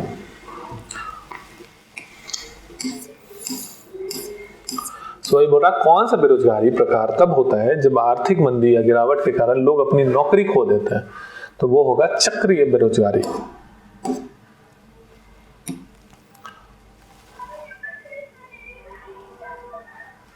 अगेन अर्बन एरिया का डेफिनेशन सेंसस 2011 के अकॉर्डिंग क्या है, तो आंसर विल बी होगा A, a place having a minimum population 500 का होना चाहिए, डेंसिटी कितना होना चाहिए, 400 लोगों का होना चाहिए, और 75 प्लस जो मेल वर्किंग पॉपुलेशन है वो नॉन एग्रीकल्चरल एक्टिविटी में एम्प्लॉयड रहने चाहिए। याद रखिएगा कि 2011 की जनगणना के अनुसार एक अर्बन एरिया किसे कहा जाता है, एक अर्बन एरिया उसे कहा जाता है कि जहां पे कम से कम आबादी जो है 5000 है, और जिसमें से जिसका डेंसिटी जो होगा, मतलब घनत्व जो होगा, जनसंख्या घनत्व 400 होना चाहिए, और 75% जो 5000 की आबादी है, ठीक है, 5000 की जो 75% population mail working population sorry not 5000 but it is total, मतलब उसमें जितने भी मेल हैं उसमें मेल में 75% पॉपुलेशन जो है वो नॉन एग्रीकल्चरल एक्टिविटी में इन्वॉल्व होने चाहिए। अगेन कंफ्यूज मत कीजिएगा, इट इज अबाउट, दो वर्ड हमेशा याद रखिएगा, it is male working population, male याद रखिएगा, and second it is non agricultural activity, it is not a primary activity, non primary नहीं है, ठीक है, ये कंफ्यूज मत कीजिएगा, don't confuse with non primary, ठीक है। इट इज अबाउट कि नॉन एग्रीकल्चर, एग्रीकल्चर में नहीं होने चाहिए वो। सो 2011 की जनगणना के अनुसार शहरी क्षेत्र की परिभाषा क्या है, तो ऐसी जगह जहां न्यूनतम जनसंख्या 5000 हो, घनत्व 400 व्यक्ति प्रति वर्ग किलोमीटर या अधिक हो और पुरुष से कार्यबल का 75% से अधिक गैर कृषि गतिविधियों में लगे हो। वेरी फैक्चुअल क्वेश्चन है ना, आपको बस ध्यान रखना है कि आप गलत नहीं करके आओ यार, ठीक है। तो whole JPSC is all about factual, है ना, फैक्चुअल के अलावा और कुछ नहीं पूछेंगे वो आपसे। They won't ask you conceptual questions, है ना, यूपीएससी में they would going to ask conceptual questions, but in JPSC BPSC they will not going to ask you conceptual questions.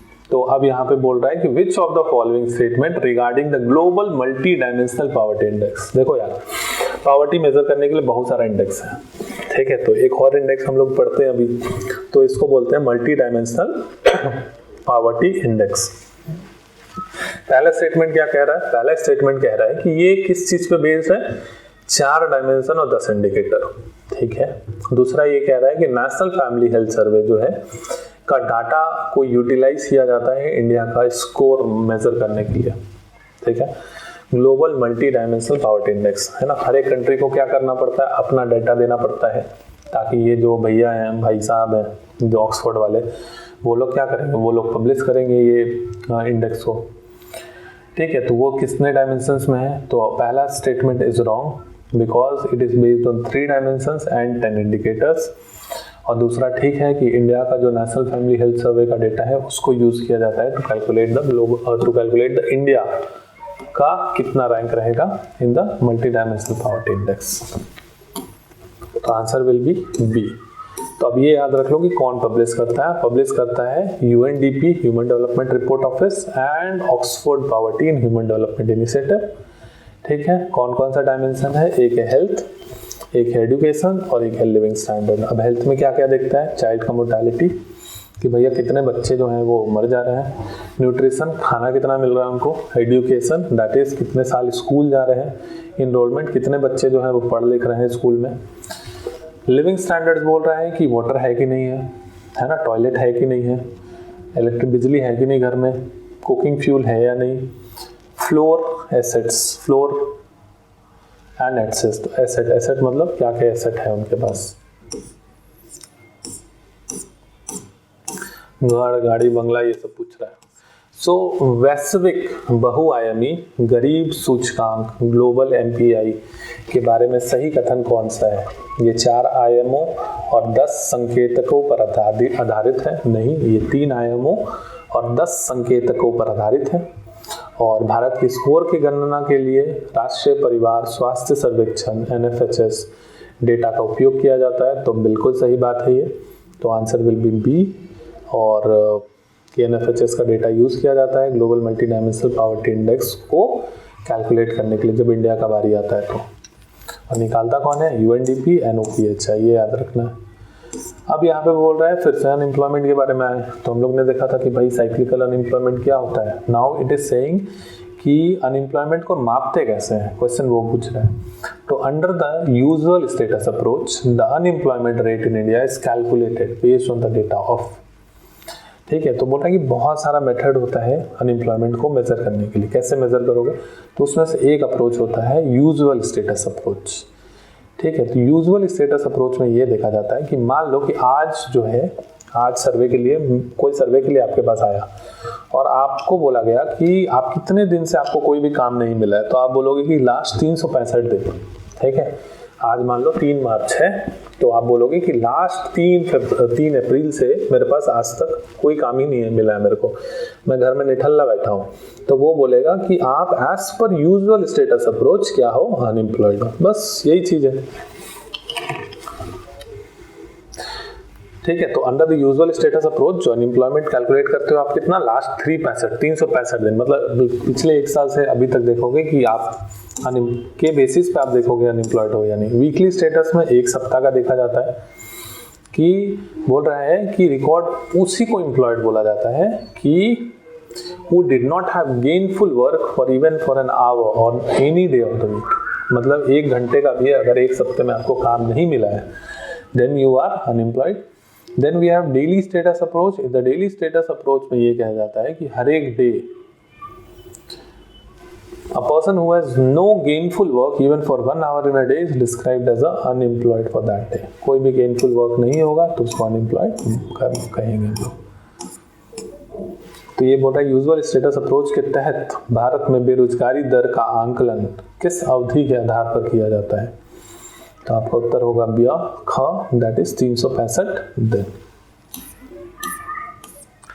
Then we have 92 number 92 number बोल रहा है कि according to 2011 census the state with the highest urban population, ठीक है, according to 2011 census the state with the highest urban population is, answer will be B, that is Maharashtra. अभी आपको 2 मिल गया, एक हाईएस्ट अर्बनाइजेशन कहाँ पे है, अर्बन पॉपुलेशन, वो है महाराष्ट्र, और मिनिमम जो है वो कौन सा है, वो है आपका हिमाचल प्रदेश, ठीक है। अगर टॉप 3 में देखोगे तो महाराष्ट्र है, महाराष्ट्र के बाद उत्तर प्रदेश है, फिर है तमिलनाडु, ठीक है। तो 2011 जनगणना के अनुसार सबसे अधिक शहरी आबादी वाला राज्य कौन है, तो वो होगा महाराष्ट्र, फिर होगा आपका उत्तर प्रदेश, फिर होगा Tamil Nadu. Then we have again फिर से अनएम्प्लॉयमेंट के ऊपर में क्वेश्चन पूछा है। तो which type of unemployment occurs when individuals temporary changes to job in the labour market, ठीक है। आप क्या कर रहे हो, आप एक जॉब में थे, आपको वो जॉब अच्छा नहीं लगा, या फिर आपको लगा कि मेरे पास ज़्यादा स्किल है, तो आप क्या करोगे, आप दूसरा जॉब ढूंढोगे, और इन बिटवीन क्या होता है कि आप कुछ समय तक के लिए अनएम्प्लॉयड रहोगे, उस समय तक बेरोजगार रहोगे जब तक आपको दूसरा जॉब नहीं मिल जाता।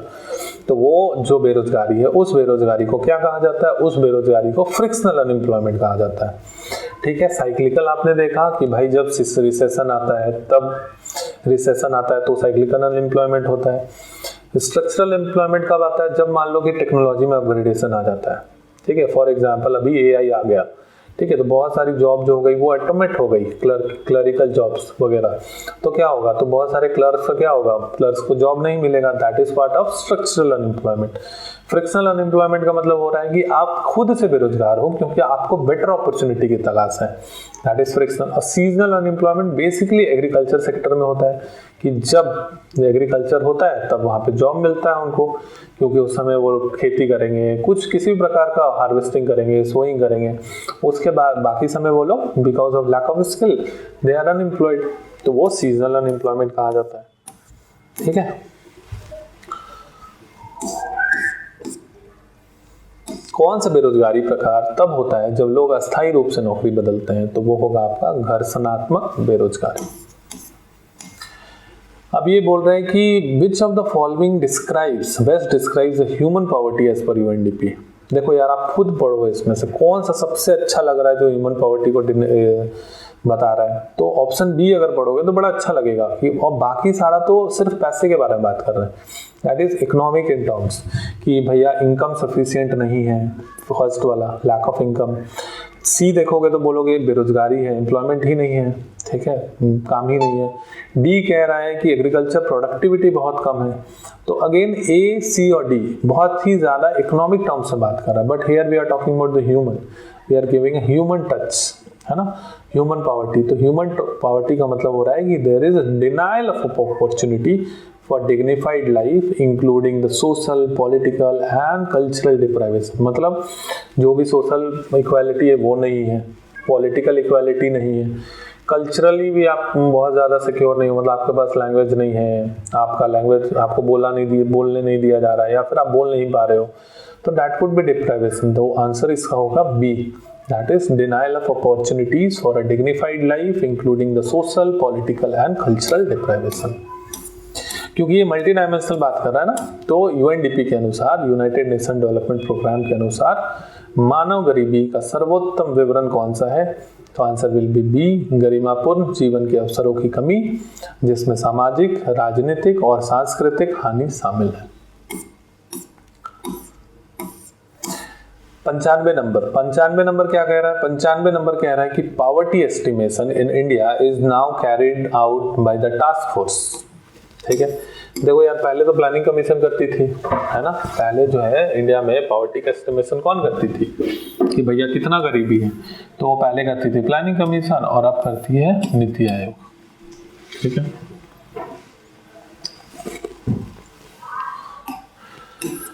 भारत में गरीबी का आंकलन अब किस टास्क फोर्स द्वारा किया जाता है? तो आंसर होगा B, that is NITI Aayog.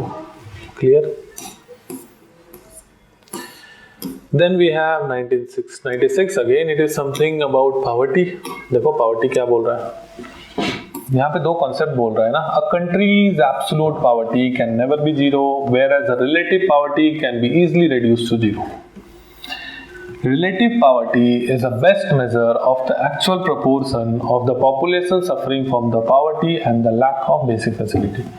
ठीक है, तो ये बोल रहा है कि absolute poverty, एक होता है, दो कॉन्सेप्ट है poverty में, एक है एब्सोल्यूट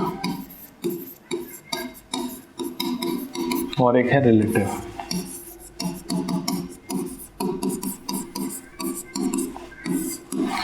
एब्सोल्यूट पॉवर्टी का मतलब आपके पास कुछ है ही नहीं, बेसिक फैसिलिटी भी नहीं है, बेसिक फैसिलिटी भी लैक कर रहा है। बट जब रिलेटिव का बात कर रहा है, तो रिलेटिव के बात करने का मतलब ये है कि भाई बेसिक फैसिलिटी के अलावा और, मतलब आप यहाँ पे कंपैरिजन बेसिस पे है, कंपेयर कर रहे हो कि भाई बेसिक फैसिलिटी है लेकिन आपके पास क्या है, कार नहीं है। ठीक है, तो that is relative poverty. For example, मैं हूं और आप हो, आपके मेरे पास कुछ भी नहीं है, खाने को भी नहीं है, रहने को भी नहीं है, कुछ भी नहीं, then I am poor, absolutely I am poor. लेकिन अब मैं कंपेयर करूंगा आपसे, तो मैं बोलूंगा कि आपके पास तो सब कुछ है, तो भैया then it is absolutely I am poor and you are not poor, you are rich, और जो भी कैटेगरी हम लोग कहेंगे, that you are not poor. But अगर मैं इस बेसिस पे आकर हम कंपैरिजन करूं कि आपके पास तो घर है, बंगला है, सब कुछ है, और मेरे पास क्या है, मेरे पास एक झोपड़ी है और थोड़ा सा सिर्फ खाने का कुछ है। ठीक है, खाने का है, बेसिक फैसिलिटीज है, मेरे पास टॉयलेट है, वाटर है, इलेक्ट्रिसिटी है, लेकिन आपके पास उससे भी ज्यादा बेसिक लग्जरीज है। ठीक है, जो बेसिक नेसेसिटीज के बियॉन्ड भी जाता है। तब जब हम कंपैरिजन कर रहे हैं, then it is about the relative poverty, then I am relatively poor than you. अगर आपके पास कार है और मेरे पास कार नहीं है, तो then I am relatively poor than you. But when I am talking about absolute poverty, मतलब मेरे पास कुछ है ही नहीं, कपड़े भी नहीं है और घर भी नहीं है, खाना भी नहीं, कुछ भी नहीं है। ठीक है, देन इट इज एब्सोल्यूट। तो बोल रहा है कि एब्सोल्यूट पॉवर्टी कभी जीरो नहीं हो सकता, ऐसा नहीं होगा, है ना। हमेशा देखोगे एब्सोल्यूट पॉवर्टी ही घटता है। ठीक है, relative poverty is about the inequality का कॉन्सेप्ट से आता है। Absolute poverty is not about inequality, it's about the availability of the basic facility. अगर आपके पास बेसिक फैसिलिटी है, मेरे पास बेसिक फैसिलिटी है, then we are not absolute poverty, we are not coming under the definition of absolute poverty। लेकिन जब आपके पास 10 car है और मेरे पास एक भी कार नहीं है, then I am a relative poverty। तब मैं कह सकता हूं कि I am a relatively poor than you। तो absolute poverty can not be zero, तो नहीं, ये गलत है। और relative poverty can be easily reduce to zero, नहीं है। रिलेटिव पॉवर्टी को आप रिलेटिव इजीली नहीं रिड्यूस कर सकते हो, इनइक्वालिटी इतना आसान से नहीं घट सकता है। एब्सोल्यूट पॉवर्टी घट सकता है बट रिलेटिव पॉवर्टी नहीं घट सकता है। दूसरा बोल रहा है he is actually is a best measure, नहीं ना, कैसे बेस्ट मेजर होगा बेसिक फैसिलिटी को मेजर करने के लिए? वो तो आपका एब्सोल्यूट पॉवर्टी होगा कि एब्सोल्यूट पुअर कितने लोग हैं। Clear? So answer will be D, neither 1 और 2। और यही होता है कि कंट्री का relative poverty can never be zero, whereas relative poverty can, absolute poverty can be easily reduce to zero. ये उल्टा हो जाता, एब्सोल्यूट की जगह यहाँ पे रिलेटिव चल जाता, रिलेटिव की जगह एब्सोल्यूट हो जाता, तो ऑप्शन आपका सही हो जाता। गरीबी के बारे में निम्नलिखित कथनों पर विचार करें। किसी देश में पूर्ण गरीबी कभी शून्य नहीं हो सकती, जबकि सापेक्ष गरीबी आसानी से शून्य की जा सकती है। गलत। सापेक्ष गरीबी वास्तविक अनुपात मापने का सर्वोत्तम उपाय है, ये भी गलत। क्लियर है? I hope you understood.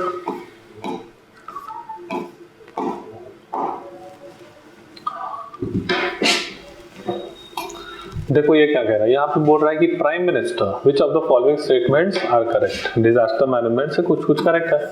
I hope ये तो आप लोगों को पता ही होगा, ये तो आप लोग बेसिक पढ़े होंगे। यहाँ पे बोल रहा है कि प्राइम मिनिस्टर जो है वो एक्स ऑफिशियो चेयरमैन है किसके, नेशनल डिजास्टर मैनेजमेंट अथॉरिटी के। दूसरा बोल रहा है कि यूनियन होम मिनिस्टर जो है वो किसके चेयरमैन है, नेशनल एग्जीक्यूटिव कमिटी के। डिस्ट्रिक्ट कलेक्टर किसके हेड होते हैं, वो डिस्ट्रिक्ट डिजास्टर मैनेजमेंट कमिटी के। और सेंडई फ्रेमवर्क जो है वो 2015 में अडॉप्ट किया गया था। It is something associated with the disaster. तो फोर्थ स्टेटमेंट इज गुड। ये एक इंटरनेशनल फ्रेमवर्क है, सेंडई फ्रेमवर्क, कि भाई अगर डिजास्टर होगा तो एक बेसिक फ्रेमवर्क हम लोग हैं जो हर एक कंट्री अडॉप्ट करके रखी हुई है कि ये चीज़ करना है, कि पहले प्रिवेंशन करना है, फिर अगर हो जाता है तो फिर उसको रिकवरी करो, फिर उसको रिहेबिलिटेट करो। तो दैट इज सेंडई फ्रेमवर्क। ठीक है। फिर बोलता है कि जो आपका डिजास्टर मैनेजमेंट एक्ट अगर आप देखोगे तो वो 3 लेवल पे अथॉरिटी का बात करता है, एक नेशनल लेवल पे, एक स्टेट लेवल पे, एक डिस्ट्रिक्ट लेवल पे।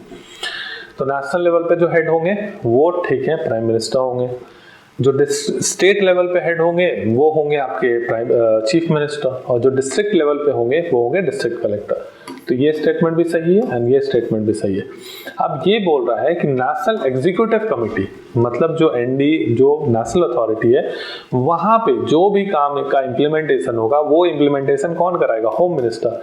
नहीं, ये होम मिनिस्टर नहीं कराते, ये होम सेक्रेटरी कराते हैं, यूनियन होम सेक्रेटरी। ठीक है। ये एक IAS ऑफिसर होते हैं, सीनियर IAS ऑफिसर होते हैं, यही सारा कुछ इंप्लीमेंट कराते हैं। क्लियर है?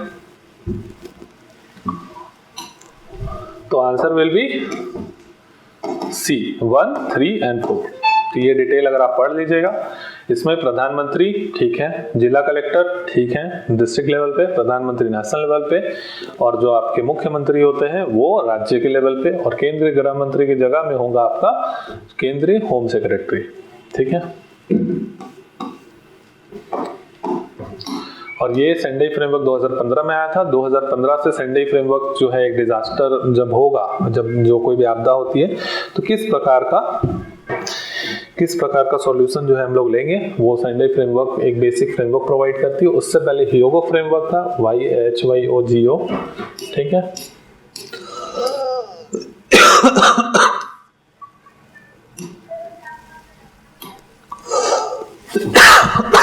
Excuse me. ये बोल रहा है क्या, क्वेश्चन 98 बोल रहा है कि national institute of disaster management formerly known as National Center for Disaster Management was set up for the first time। यह क्वेश्चन क्या बोल रहा है कि NIDM, ठीक है, इसका पुराना नाम क्या था, NCDM। ये कब बना था, ये बना था 1995 में। ठीक है। ये सेटअप किया था 1951 के 1995 में, और बाद में जब डिजास्टर मैनेजमेंट एक्ट 2005 आता है तो इसका नाम जो है वो चेंज करके क्या कर दिया जाता है, national institute of disaster management. ये ध्यान में रखने की जरूरत है। Answer will B C 2005। राष्ट्रीय आपदा प्रबंधन संस्थान की स्थापना कब हुई थी, तो answer will B B 1995। Sorry 2005 नहीं, 1995। और 2005 की जो एक्ट आई थी उसके बाद नाम उसका चेंज कर दिया गया था। We are 1999 बोल रहा है कि which of the following is not a part of prime minister 10 point agenda on disaster risk reduction, कि डिजास्टर को घटाने के लिए कौन सा एजेंडा नहीं होगा। ठीक है। देखो ये ना बहुत कॉमन सेंस है, अगर आपको नहीं भी पता है कि 10 पॉइंट एजेंडा कौन कौन सा है तो स्टिल यूजिंग कॉमन सेंस आप आंसर फाइंड कर सकते हो। Excuse me. पहला क्या कह रहा है कि वुमेन का लीडरशिप चाहिए। 2, डिजास्टर रिस्क मैनेजमेंट, डिजास्टर को मैनेज के लिए वुमेन का इन्वॉल्वमेंट होना चाहिए। फॉर श्योर डिजास्टर होता है तो सबसे ज्यादा अफेक्टेड कौन होती है? वुमेन होती है। क्यों? क्योंकि सबसे ज्यादा वल्नरेबल वो होती हैं, ठीक है, क्योंकि वो वीक होती है।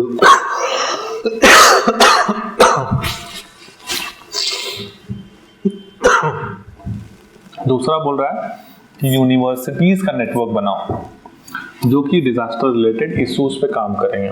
तो ठीक है, अच्छी बात बोल रहा है, पॉजिटिव चीज बोल रहा है कि यूनिवर्सिटीज को बनाओ, वो लोग रिसर्च करेंगे और जो भी डिजास्टर्स है उसके लिए एक सुटेबल मेजर्स जो है वो फाइंड करेंगे। दूसरा बोल रहा है कि सोशल मीडिया का हेल्प लो, मोबाइल का हेल्प लो। ठीक है, ये भी अच्छी बात है। आप देखो बिजली गिरती है, बारिश होने लगती है तो आजकल मैसेज आ जाता है ना आपको कि 3 घंटे पहले ही 2-3 घंटे पहले ही मैसेज पहुंच जाता है कि भाई यहाँ बारिश होने वाली है, यहाँ पे बिजली गिरने वाला है। तो डिजास्टर क्या होगा? इससे घटने का चांसेस किस लिए हो जाएगा? क्योंकि आप घर के अंदर रहोगे तो नुकसान जो होगा वो कम होगा। तो ये भी पॉजिटिव स्टेटमेंट है।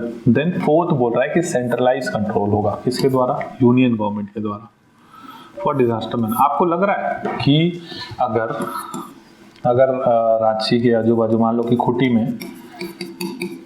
में अगर हाथियों के द्वारा अटैक हो जाता है ना, एलिफेंट के द्वारा अटैक हो जाता है, या फिर खूंटी में या फिर रांची में अगर साइक्लोन आ जाता है, साइक्लोन के कारण नुकसान आता है, तो उसमें मोदी जी क्या करेंगे? मोदी जी कंट्रोल करके उसको क्या करेंगे? कर भी पाएंगे मोदी जी कंट्रोल? नहीं कर पाएंगे। तो सेंट्रलाइज कंट्रोल नहीं होगा। इसका अगर आंसर होता डिसेंट्रलाइज कंट्रोल, है ना, गवर्नमेंट जो है वो कंट्रोल छोड़ना चाह रही है कि लोकल लेवल पे चीजों को मैनेज करना चाह रही है। तो आंसर इसका क्या होगा? आंसर होगा डी।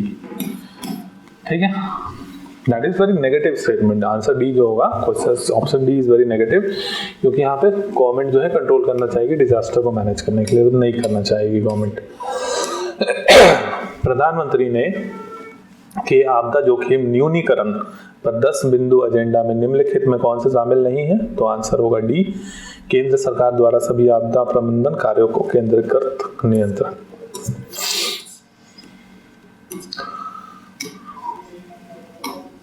यहाँ पे बोल रहे हैं कि 2011 के सेंसस के अकॉर्डिंग किस टाइप का अर्बन एरिया जो होगा वो लार्जेस्ट है। देखो यार, different types of urban areas हैं, ठीक है, जैसे होता है statutory town, census town, urban agglomeration, outgrowth. तो इसका आंसर जो होगा वो होगा स्टैट्यूटरी टाउन्स, मतलब जो कि स्टेट गवर्नमेंट के द्वारा नोटिफाइड होती है, स्टेट या फिर गवर्नमेंट के द्वारा नोटिफाइड होती है, जैसे कि म्युनिसिपैलिटी हो गया, कैंटोनमेंट हो गया, है ना, नगर पालिका हो गया, म्युनिसिपल कॉरपोरेशन हो गया। तो ये डिफरेंट तरीके का आप देखे होंगे, आपने लक्ष्मीकांत अगर पढ़ा होगा तो 7-8 तरीके का गवर्नमेंट जो है नोटिफिकेशन करती है, ऑथराइज करती है कि कौन सा अर्बन एरिया किस में क्लासीफाई होगा। तो देखोगे कि इंडिया का कितना स्टैट्यूटरी टाउन है? 4041, 3894 सेंसस टाउन है, 775 अर्बन एग्लोमरेशन है और 981 आउटग्रोथ है, जिसमें कि स्टैट्यूटरी टाउन जो है जनगणना जिसको बोलते हैं विधिक नगर का सबसे ज्यादा क्या है? नंबर ऑफ विधिक नगर इज द हाईएस्ट। सो 2011 की जनगणना के अनुसार निम्नलिखित शहरी क्षेत्रों में से कौन सा सबसे बड़ा घटक है? तो वो है विधिक नगर। That is answer will be A. तो here we are completed with all 100 questions, है ना। So today we will going to end the class here only. If there is any doubt, please ask in the comment section. We will going to resolve it for you, है ना। So thank you so much. Have a good day. Bye. Take care.